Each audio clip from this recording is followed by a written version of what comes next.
Children, today we are going to read and understand the poem Stopping by Woods on a Snowy Evening by Robert Frost. Children, let us know about the poet. Robert Frost was an American poet who was much admired for his realistic depiction of the rural life of New England. Frost owned and worked on a farm for 9 years. He usually wrote his poems in the early morning hours. A popular and often quoted poet, Frost received 4 Pulitzer Awards for poetry. Stopping by woods on a snowy evening. Whose woods these are, I think I know. His house is in the village, though. He will not see me stopping here to watch his woods fill up with snow. My little horse must think it queer to stop without a farmhouse near.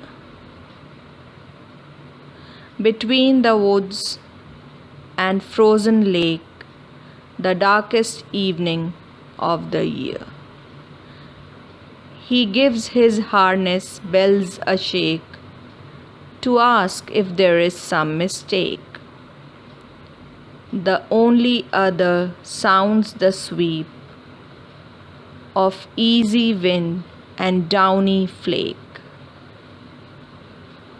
The woods are lovely, dark and deep, but I have promises to keep, and miles to go before I sleep, and miles to go before I sleep. By Robert Frost.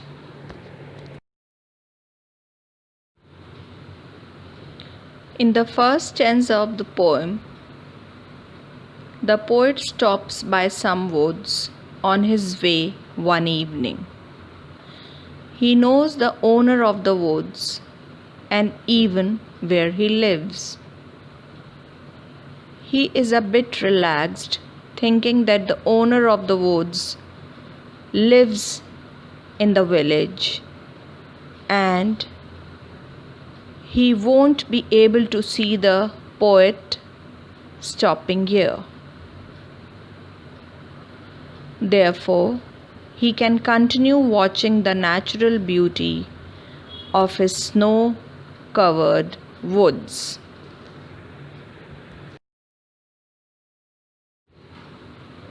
In the second stanza, the poet says that his dear horse must think it strange to stop here between the woods and the frozen lake in a dark evening.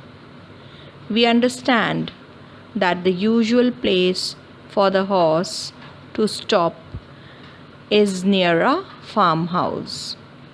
The poet calls his horse my little horse, as it is very dear to him, or maybe the horse is a little one, that is a pony. He also personifies the horse by indicating that it has a thought process and also referring it as he in the next stanza.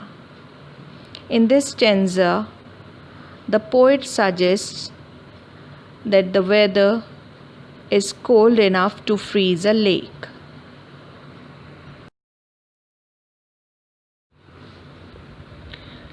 In the third stanza, the poet describes its horse. The horse is shaking its head, ringing the bells attached to its harness, as if he is asking his master whether there is any problem, as it is unusual for him to stop by the woods in the darkness. The important thing in this stanza is the sound imageries.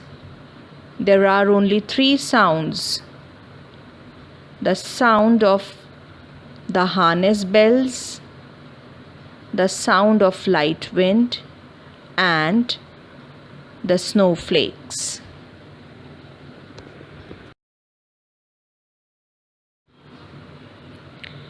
In the last stanza, the poet describes the woods using three adjectives: lovely, dark, and deep.